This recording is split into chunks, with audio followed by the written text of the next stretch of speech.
Let me be direct with you from the outset. What we are witnessing is not a localized border skirmish or a predictable cycle of regional volatility. It is not the limited, managed escalation that mainstream Western media analysts are desperately trying to frame it as to keep the markets calm. What we are witnessing is the total, irreversible disintegration of the post Cold War security architecture in the Middle East, occurring in real time just hours after the final remnants of the existing diplomatic treaties were officially scrapped. I am looking at data and internal diplomatic communications that have been circulating among senior regional security analysts for the past 72 hours, and I need you to look at this with me because what it shows is not a mere failure of diplomacy. It is not a temporary setback in peace negotiations. It is not a move toward a new status quo that favors American interests. What it shows is the deliberate, calculated dismantling of the old order by actors who have determined that the price of the status quo has finally become higher than the price of total disruption. In the next 18 minutes, I am going to walk you through exactly why this collapse was inevitable, why the scrapped treaties were already dead long before the ink dried, and why this explosion of fire across the region is fundamentally changing the global energy landscape in ways that most people still refuse to acknowledge. This is the analysis you need to understand the structural shifts that are now moving faster than the news cycle can report them. Subscribe now if you have not already, because what we are about to cover is based on intelligence that is currently being analyzed by state actors who are already operating on the assumption that this situation is not reversible. Let's start with the historical and geographic context, because we cannot understand the explosion we are seeing today without acknowledging the vacuum that allowed it to form. For decades, the entire regional security framework relied on the presumption of American ubiquity, the idea that the United States would always be the ultimate arbiter, the guarantor of the flow of goods, and the primary sponsor of the regional status quo. This is why it matters. When the foundational assumption of any system, in this case the guarantee of American intervention, is removed, the system does not simply transition to a new version of itself. It collapses entirely because all of the secondary actors who were holding their positions in expectation of that guarantee are suddenly forced to reevaluate their entire survival strategy. To put this in perspective, the naval theater in question is one of the most geographically constrained bottlenecks on the planet. We are talking about choke points where the width of navigable channels for heavy freight is measured in single-digit kilometers. When you have a massive, carrier-centric naval force trying to project power in an environment that is optimized for and saturated with anti-access and area denial A2/AD capabilities, you are not talking about a conventional conflict. You are talking about a mathematical trap. This means the strategic advantage has shifted fundamentally toward those who can deny the space rather than those who wish to command it. According to recent reports from regional defense intelligence, the tactical environment has become so saturated with sensor networks and precision-guided deterrence that the standard American doctrine of freedom of navigation operations has become a significant liability. Admiral James Stavridis has stated publicly in previous assessments that the risk of a high-intensity, low-warning engagement in these waters is at the highest level since the end of the Cold War. Subscribe if you are watching this and realizing you are not getting this level of analysis anywhere else. Now let's talk about what the regional actors actually built while the world was focused elsewhere. Announcement number 1, the abandonment of the maritime security protocols. And this one matters more than anything else because it signifies the end of the coordinated international oversight that kept these waters open for the last 4 decades. This is not just a diplomatic change, it is the removal of the guardrails that prevented direct state-on-state contact in the most sensitive trade artery on Earth. We are seeing the rapid deployment of decentralized, low-signature naval assets that are specifically designed to operate in shallow, congested waters. These are not assets designed to fight a symmetric battle against a superpower fleet. They are designed to make the cost of that fleet's presence prohibitively expensive. When you calculate the cost of a modern guided missile destroyer against the cost of a fleet of low-cost, smart mine deploying autonomous underwater vehicles, the economic equation of power projection breaks down. According to reporting by Defense Security Asia and confirmed by multiple regional military observers, the current density of these defensive assets in the Strait has reached a threshold where the American Naval Command can no longer guarantee the safety of commercial shipping without a massive and politically unsustainable surge in assets. Received. That is announcement number 1. Announcement number 2, the systematic unraveling of the regional normalization treaties. This is the part that even the most optimistic mainstream analysts have been forced to acknowledge has hit a point of no return. We are not just talking about a suspension of talks. We are talking about the withdrawal of diplomatic recognition mechanisms that were intended to be the pillars of a new regional security architecture. This development is not a minor diplomatic spat. It is a fundamental realignment.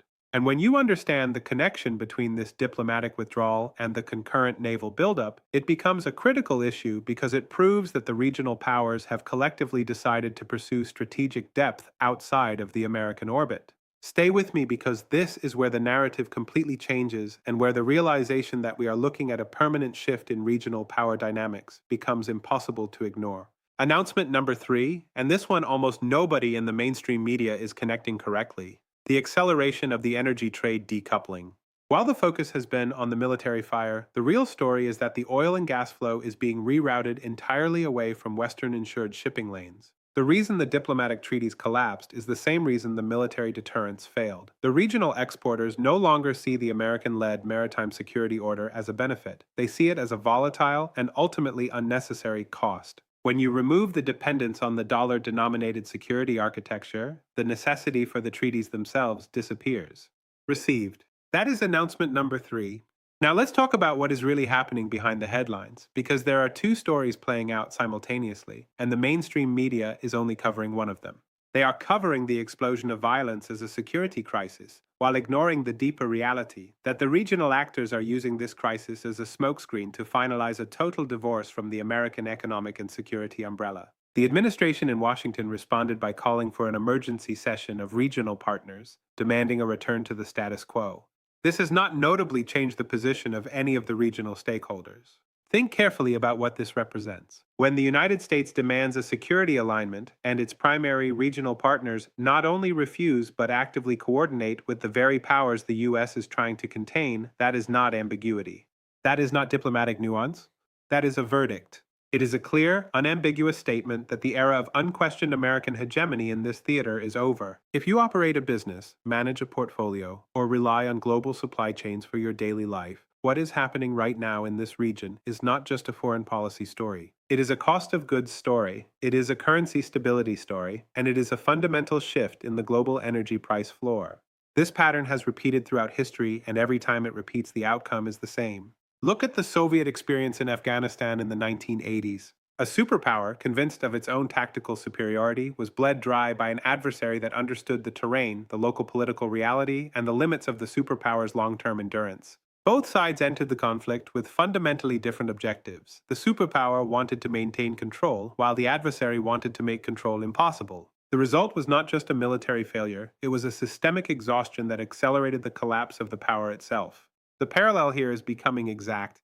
The current power is attempting to maintain a status quo that the local environment and the regional actors have already decided to discard. So where does this leave us? Let me give you 3 clear paths because there is no honest middle ground here.